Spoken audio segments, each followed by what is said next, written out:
I'd like to welcome you to today's lecture with Professor Roberto Mangabeira Unger from Harvard Law School and the nation of Brazil. And with that brief welcome, I'll just pass the microphone to Dean Smith, who will introduce Professor Unger, and then Professor Unger will speak for about 40 minutes and then entertain questions from you all in the audience. Thanks, Professor Geddix, and welcome. Special welcome to Professor Unger. At BYU Law School, we aspire to produce innovative ideas and influential people. We want to use our legal training to advocate for legal, political, and social reforms that improve the world. And working from this impulse, we find ourselves in deep kinship with Professor Unger, a philosopher, a politician, and a professor at Harvard Law School. Professor Unger has written meaningfully in philosophy and religion, social and political theory, economics, and legal theory, and it is this last area that first brought him to my attention during my law school years, which was not that many years ago, but indeed, everyone in this room, whether you realize it or not, has been touched by Professor Unger's work in legal theory, which is motivated by a desire to understand the role that law plays in envisioning social alternatives. Professor Unger was a leading exponent of critical legal studies, which was an organized force in the legal academy from the mid-1970s. The birth of the critical legal studies movement was often dated to a 1977 conference at the University of Wisconsin Law School until the late 1980s. And the goal of those who organized the movement was to attack the type of legal analysis then practiced in American law schools on the ground that law was used by incumbents to reinforce the existing power against marginalized groups. In a more recent reflection on the movement, Professor Unger wrote that those who organized the critical legal studies movement were more successful than they had imagined possible. Not only was the dominant consensus in American legal thought disrupted, it has never since been reestablished in the legal academy. Academic legal thought is now the only major social discipline in the United States that is not in the grip of a methodological orthodoxy.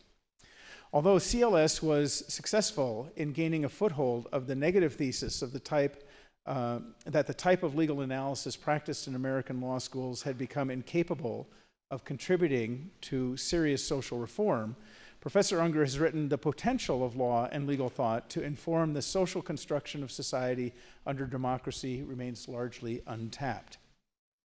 His most recent book, published in 2019, is entitled The Knowledge Economy, and he continues his work of reimagining existing institutional arrangements.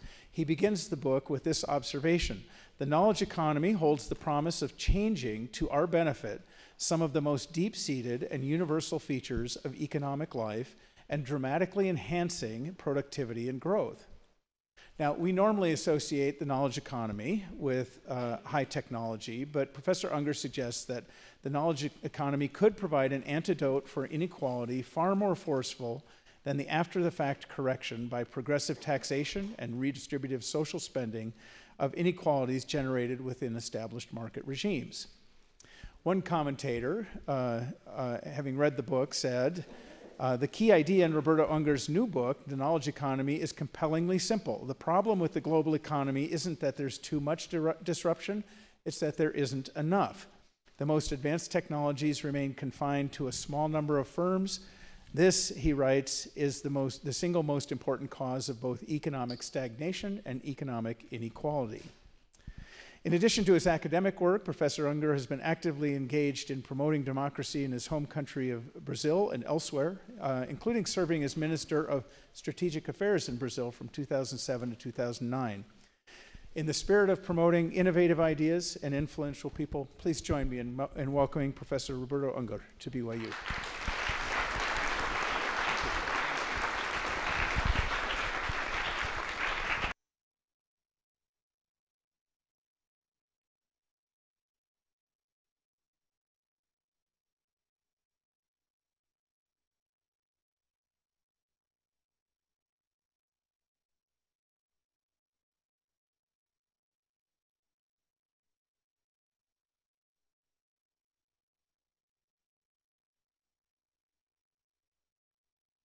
and a correction of the message of the American prophets can and should play in the reorientation of the United States,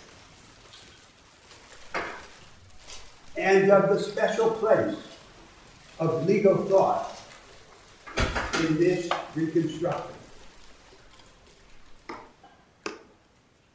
My thesis is that the message of the American prophets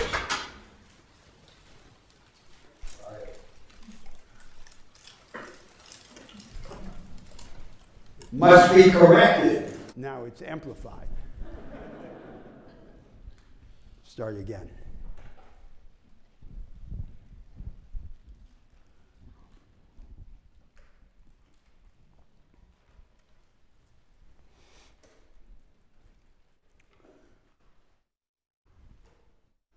The theme is the message of the American prophets.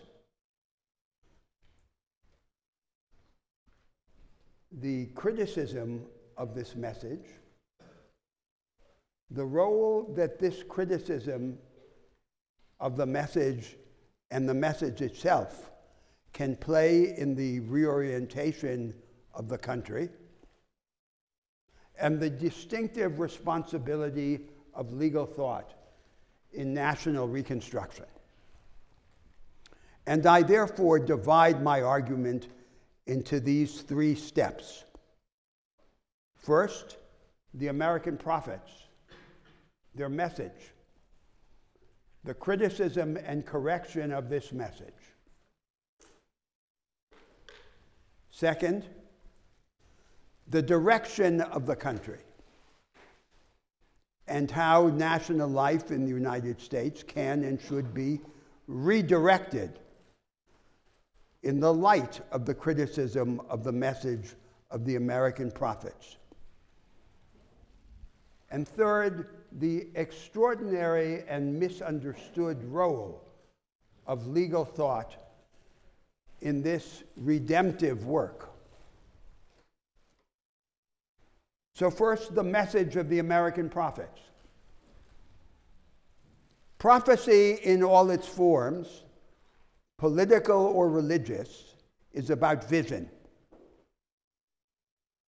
Vision is insight into the actual, into the existent, from the standpoint of imagination of the adjacent possible. To understand the state of affairs is to grasp what it can become.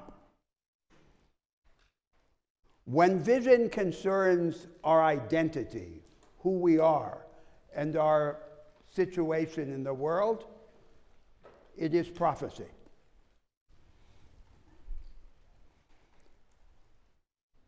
The American prophets were people like Emerson, Whitman, and Lincoln,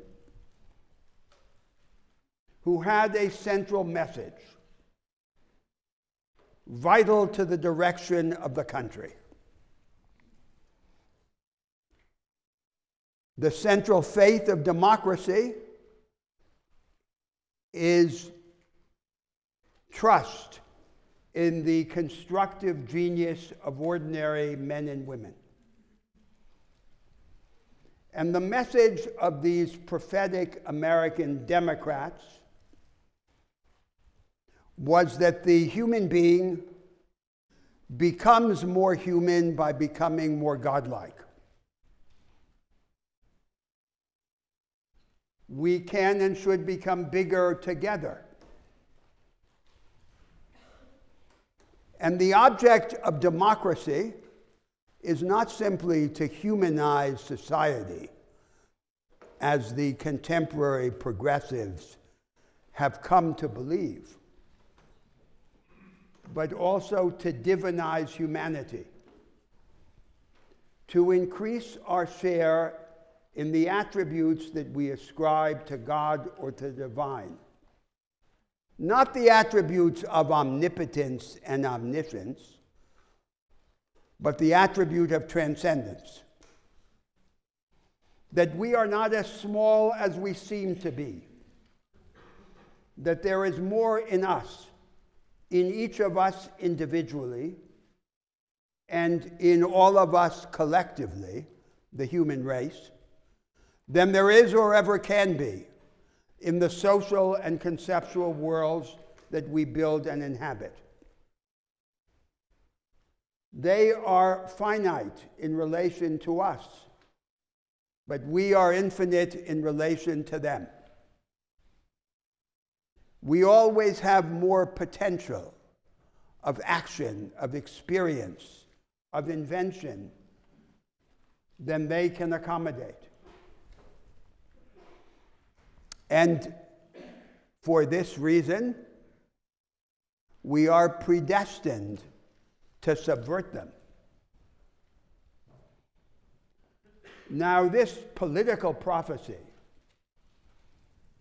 central to their message, is associated as well with the most distinctive trait of the religious experience of the American people. We can distinguish in this experience three elements. There are the old confessional religions, Protestant or Catholic. There is the contemporary secular humanism. But there is then the third element that Harold Bloom called the American Gnostic religion, represented by the Latter-day Saints, by Jehovah's Witnesses, by Seventh-day Adventism, and by a large range of entirely original religious inventions of the American people. And this third element in the religious experience of the nation is intimately related with that idea of the divinity of the self, of its participation in the divine life. And then all of political experience should be the enactment of this faith in practical reality. Now, it is not enough to interpret the message of the American prophets. It is also necessary to criticize and correct this message. From my standpoint, as an outsider, this message, even in its original formulation, suffered from two taints. The first taint was an inadequate grasp of the relation between self-construction and solidarity. It's as if each individual were a little Napoleon crowning himself. And then after he has crowned himself and ascended, become strong, he can be generous and cooperate with others. But the truth is that there is no self-construction without connection. Self-construction and solidarity are internally related. The background to this belief is a view of a contradiction in the conditions of our self-assertion. To be free, to come into the possession of life, each of us has to connect with other people. But each connection threatens us with subjugation and with loss of personal distinction.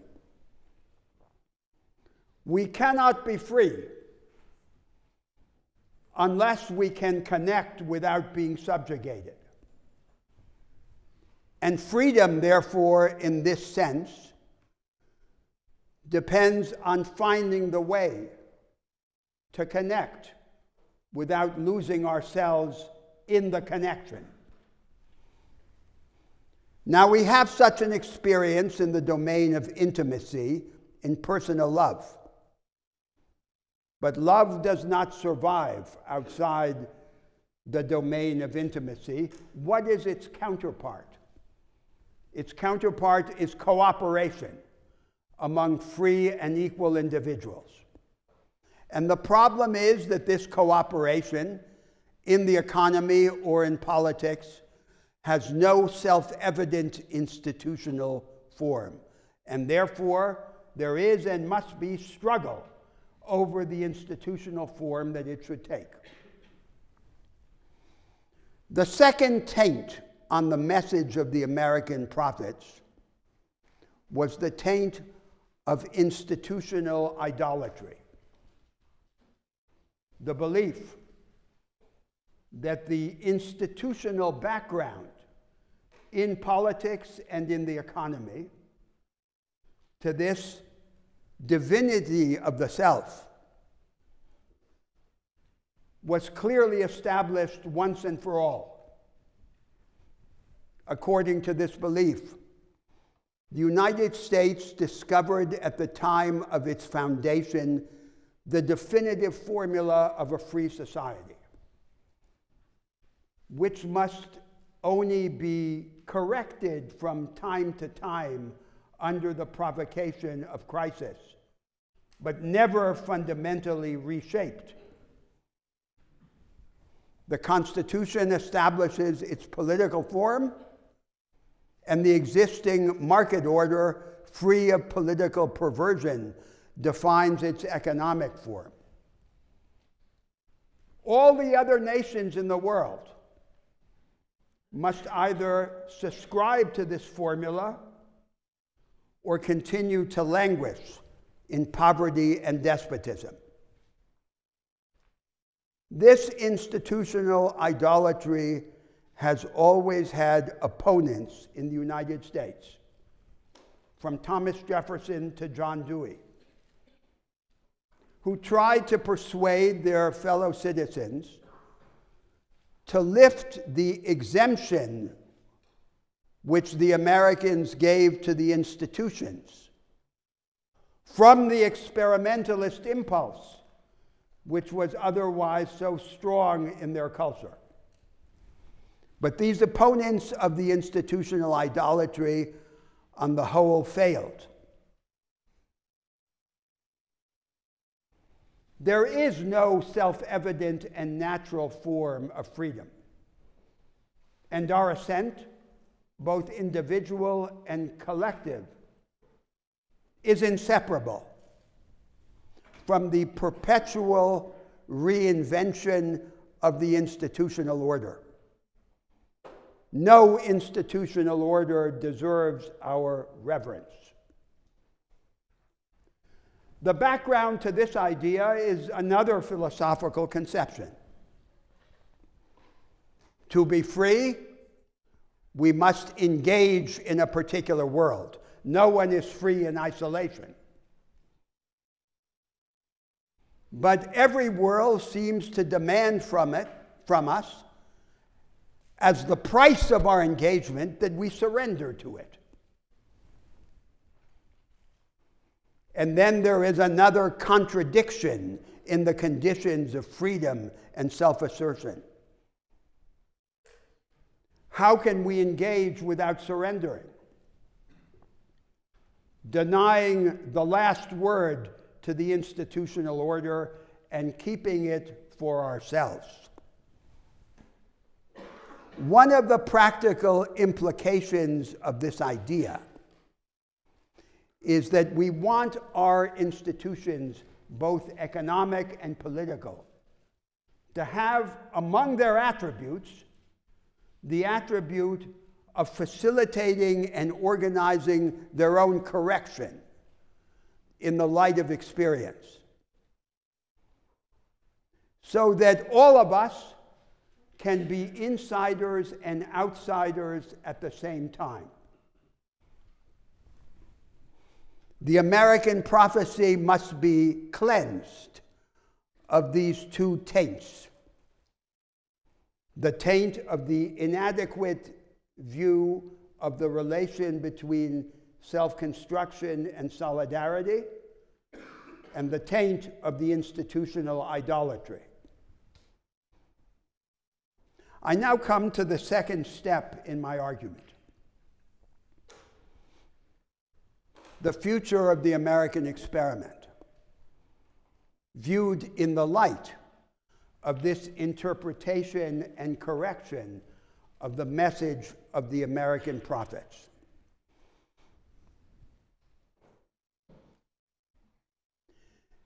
There have been two major traditions of practical reform in the United States.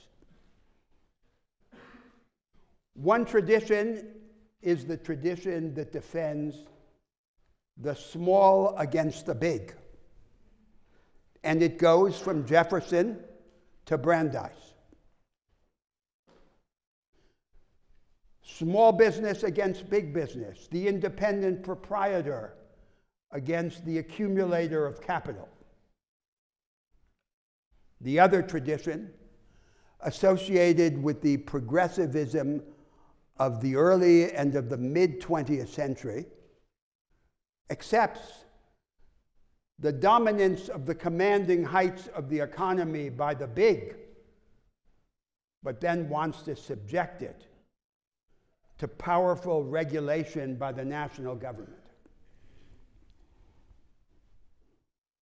Neither of these two traditions has proved sufficient to achieve the American idea contained in the message, in the corrected message of the American prophets. Because both of them leave the fundamental institutional structure of the country, economic and political, unchanged, unchallenged, and even unseen. If we want to find another point of departure for the national project, not in a philosophical abstraction, but in the national experience itself, we can look to American history in the first half of the 19th century. There was a project of nation building on the top by the central government to literally build the country, conducted by the ideologist of national development, Alexander Hamilton. And all the presidents of the United States, down through Lincoln, regarded themselves as disciples of Hamilton. But this project would not have achieved its outcome if it had not interacted with another movement focused on the organization of the economy and the society down below. And that was the reinvention of the market order in what were then the two most important sectors of the American economy: agriculture and finance. Outside the terrible incubus of African slavery. In agriculture, the Americans rejected what both conservatives and Marxists then believed was inevitable, the path of agrarian concentration. They distributed the land on the agrarian frontier, and they organized what in today's vocabulary we would call strategic coordination or partnership between the government and the family farmer, and cooperative competition among the family farmers. They created a kind of agriculture of family scale, but with entrepreneurial characteristics that had never existed, and that turned out to be the most efficient in the world. In finance, they disbanded, under the presidency of Andrew Jackson, the National Bank, and for over 100 years, They forbade any bank to operate in more than one state of the Union. And they created the most decentralized system of finance at the service of the local producer that had ever existed in the world. When they did these things in agriculture and finance, they were not regulating the market, nor were they attenuating the inequalities generated in the market by retrospective tax and transfer. They were reshaping the market order. They were reinventing it in its legal and institutional architecture. There are three things that we can do with the market. One is to regulate it. The second is to correct it after the fact through compensatory redistribution by progressive taxation and redistributive social entitlements. But the third thing is much more important. It is to reinvent its content. And by reinventing its content, to change the arrangements that determine the primary or fundamental distribution of advantage, rather than trying simply to correct the distribution after the fact. Now, it is that vital combination of mobilization of national resources from on top and selective democratization down below through institutional change that in fact built the country. And it was progressively weakened later in American history by two fundamental retreats. The first was the sanctification of the market order, as if the market economy had a single natural and necessary form. And the second was the weakness of democratic politics, because the American Constitution, ever since the object of a cult,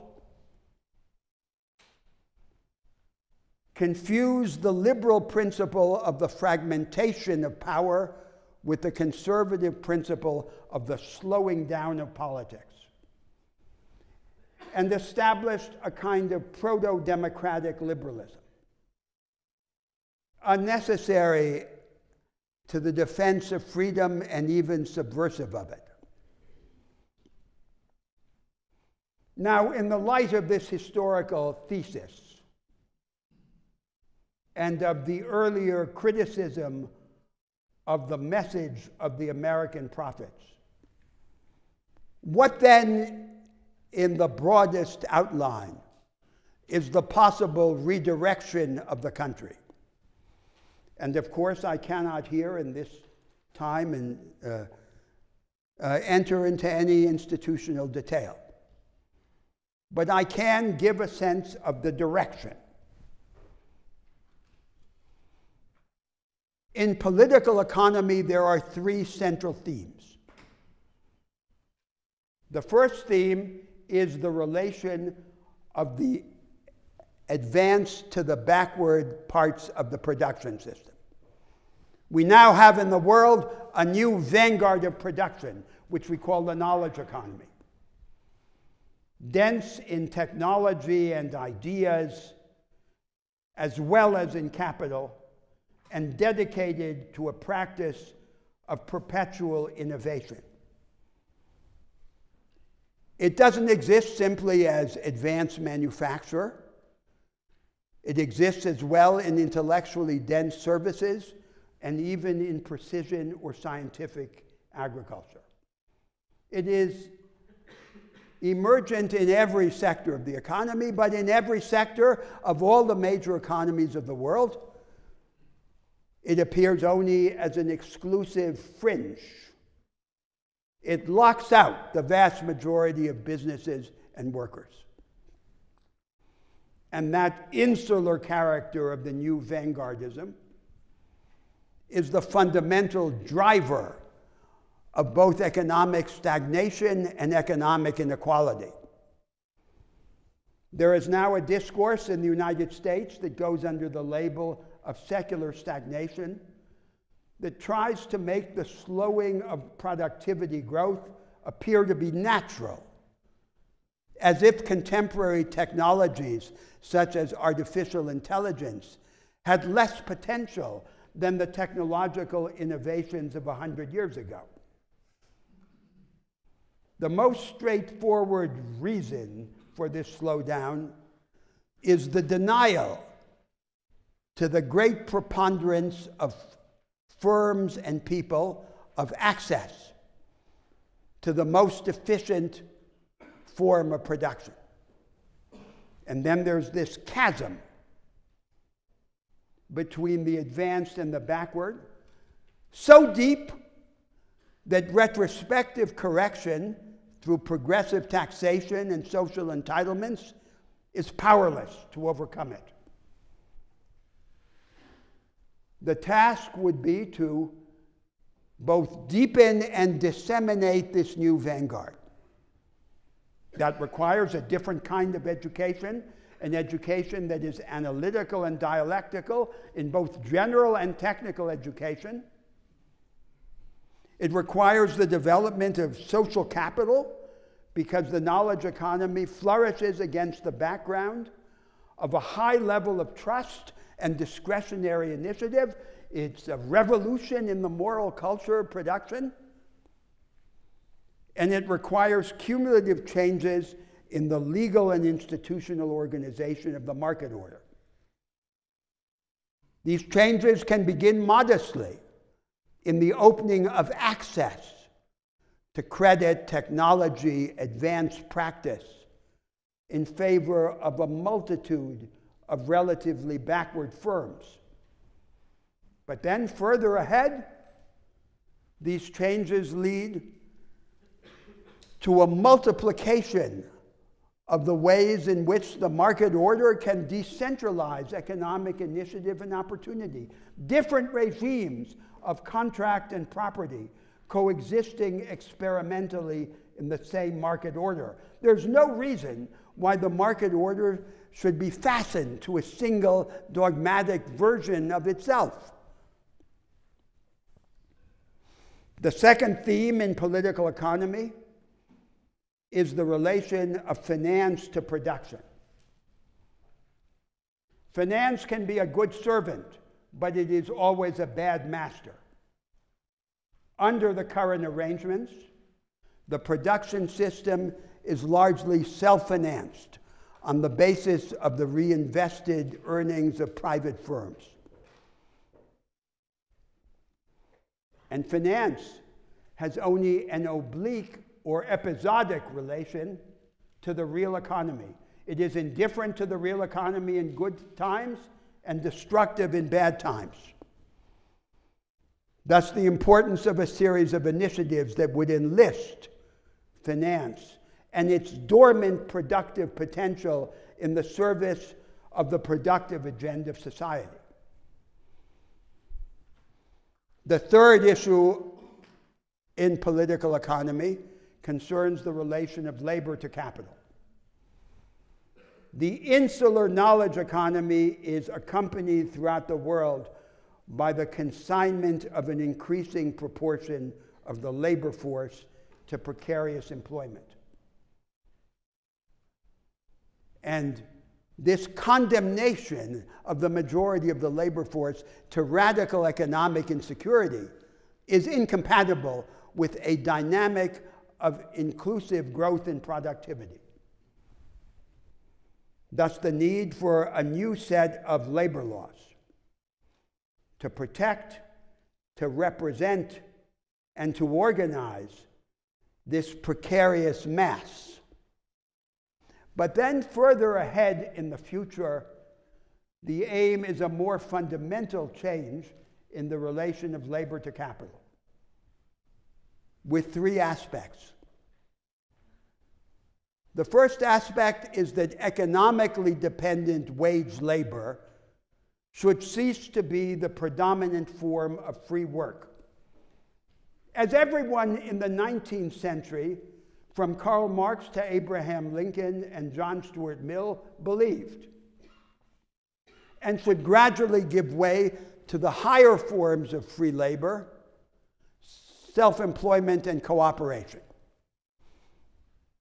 Now, for self-employment and cooperation to be compatible with the aggregation of resources at scale, there must be experimentation in the property regime.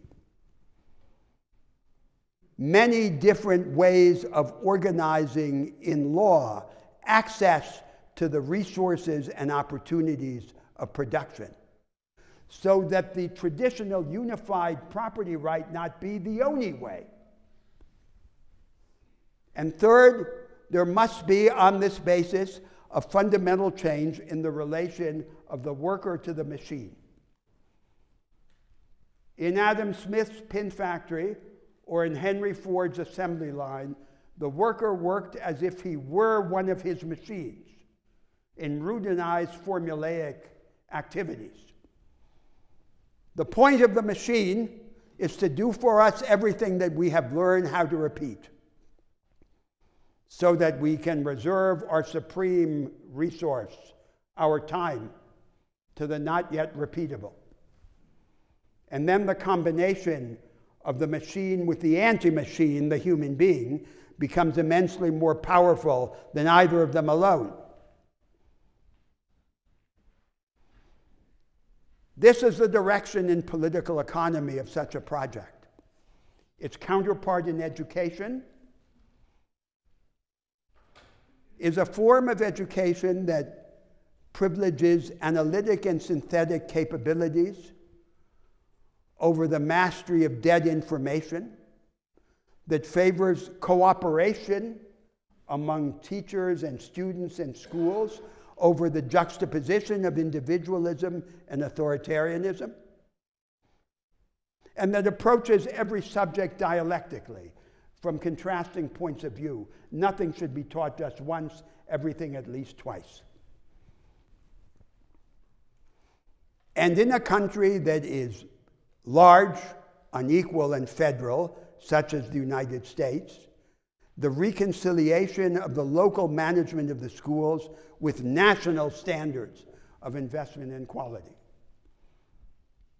In politics, the counterpart is the creation of a high-energy democracy that does not need crisis to make change possible, and that overthrows the rule of the living by the dead. Innovations that heighten the level of organized popular engagement in political life, access to the means of mass communication, different rules about the relation between money and politics, constitutional mechanisms that resolve impasse quickly, for example, through early elections, and the combination of the facility for decisive central initiative with radical devolution of power to local government and to the states. So that as the country goes down a certain path, parts of the country can secede from the general solutions and create counter-models of the national future, a high-energy democracy as the counterpart to a democratized market order. Every aspect of this project represents a radicalized experimentalism. And the ideal that unites it, intimately related to the message of the American prophets, is the enhancement of agency. The creation of the human being who is able not simply to act capably within the established order, but to see beyond it, to challenge it, and to change it in the course of ordinary economic and political activity. Now I come to the third and final part of my argument, the responsibility of law. And I begin with a view of the nature of law first. Because law is not primarily about courts and judges and litigation. That's just a fragment, a sideshow. Law is the institutional form of the life of a people, represented in relation to the ideals and interests that make sense of it. Our ideals and interests are always nailed to the cross of the institutions and practices that represent them in fact. And law is the site of this crucifixion.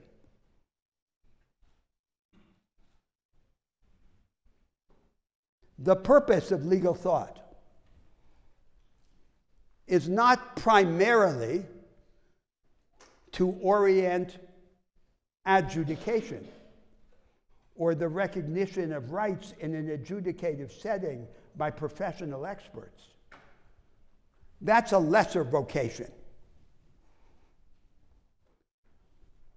The higher purpose of legal thought is to inform the public conversation in the democracy about its alternative futures, seen in institutional detail. Look at what we have in the world. We have these classical social theories like Marxism that imagine these indivisible systems, such as capitalism or socialism, which are in fact just fantasies, because real change, structural change, is almost invariably piecemeal. And then we have the contemporary social sciences and policy discourse, which suppress the structural imagination altogether and confer on social life a specious halo of naturalness and necessity.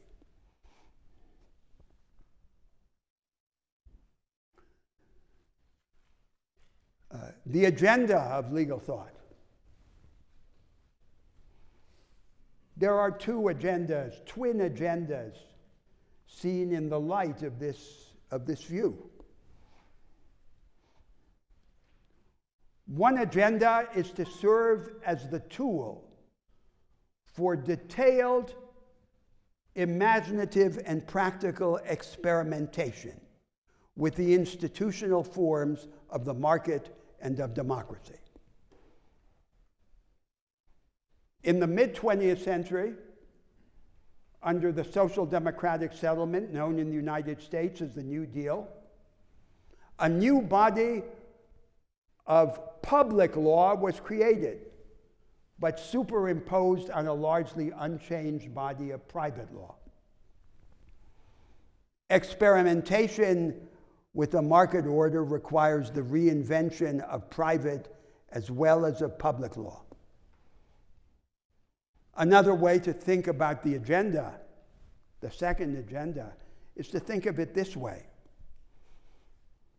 Under a democratized market and a high-energy democracy, the individual has to be secure in a haven of vital protected interests, immunities, and capability-assuring endowments.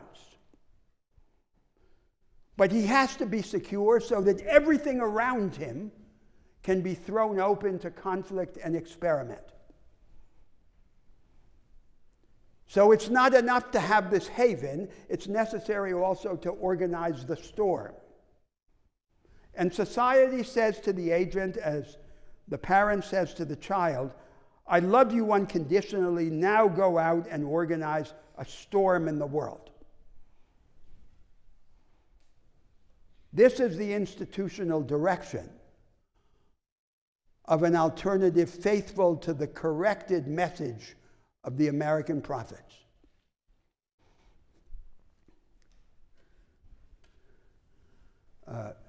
Now, in this three-step argument that I have outlined here, there is stated the rudiments of a political ideal. The ideal is that the object of the progressives is not equality of circumstance or outcome. The object of the progressives is deep freedom. We become bigger together. And the method for achieving deep freedom is change that is gradual, fragmentary, piecemeal, but nevertheless has the potential to be revolutionary in its cumulative outcome. Structural change, because everything in politics that has potency must have structural or institutional content. The practice that accompanies this project is a practice of radical experimentalism in every department of social and cultural life. The religious counterpart to experimentalism is prophecy. The method of the prophet is to combine visionary teaching with exemplary action, and to offer some down payment on the future that he envisions, touching the wound to overcome disbelief.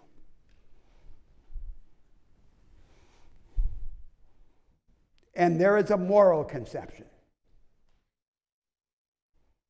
that accompanies both the experimentalist or prophetic practice and the institutional project. The moral conception is that the supreme good is life, with its characteristic attributes of surfeit, spontaneity, and surprise. As we become older, a mummy, a carapace of compromise and routine begins to form around each of us. And within that mummy, we die many small deaths. Our aim is to break this mummy apart from within and to live in such a way that we can die only once.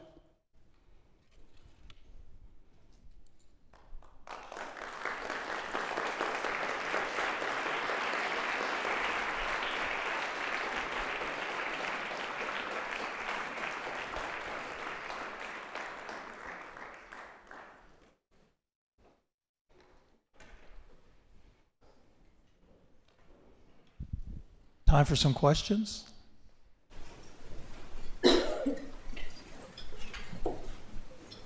You want me to grab the microphone?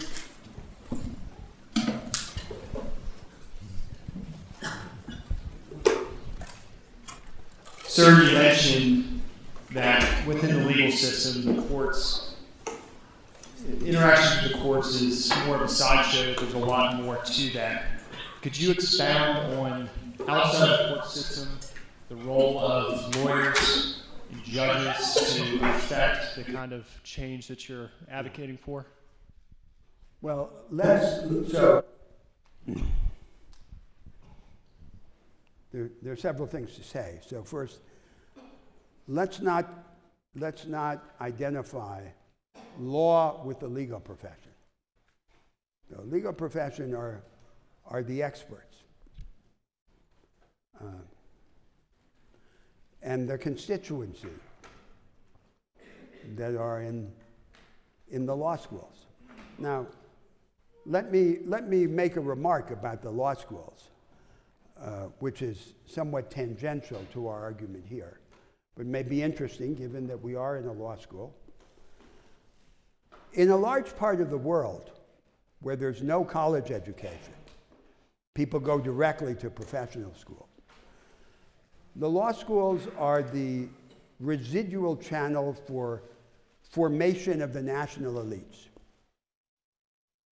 So the vast majority of people who go to law school in much of the world are not intending to have any narrowly legal profession. They're intending to become entrepreneurs, politicians, diplomats, everything else. But what do they get in law school? They get a desiccated doctrinal scholasticism that is neither theoretical nor practical. Now, in the United States, it's the opposite.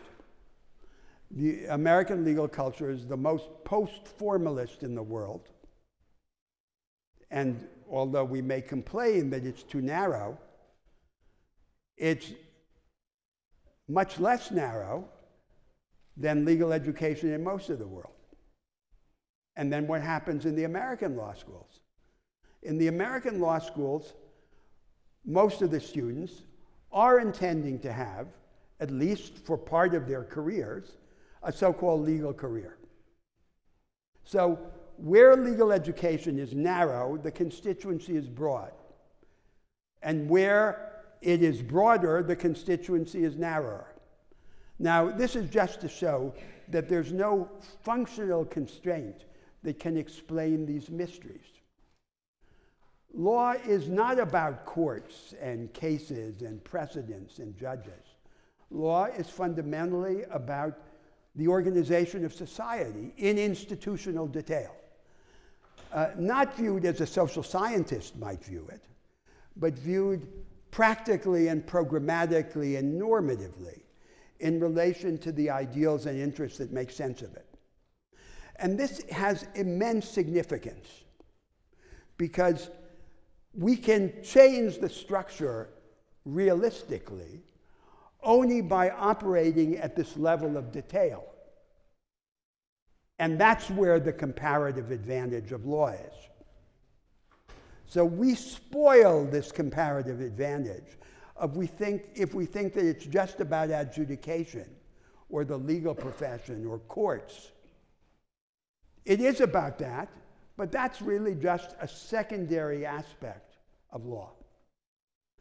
Now, furthermore, this advantage of legal thought is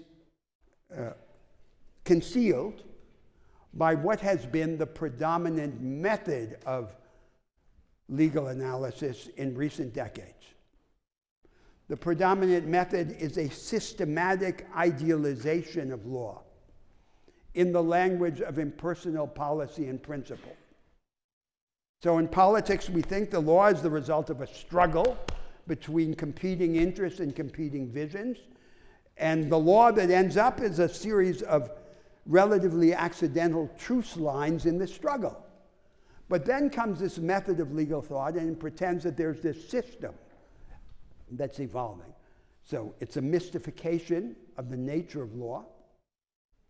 The mystification serves as a pretext to give power to the legal notables, who under the disguise of interpreting the law, in fact, change it. And it gives up the fundamental advantage of law, which is to exploit these contradictions for the purposes of transformation.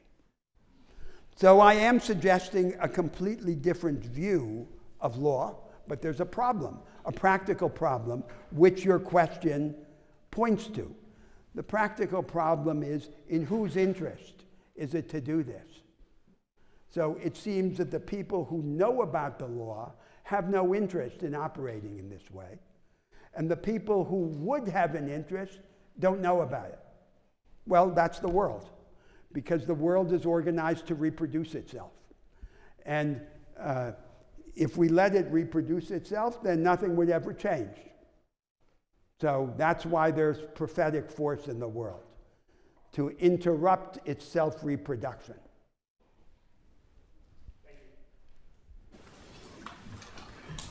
Thank you very much. Let's give Professor Unger a hand.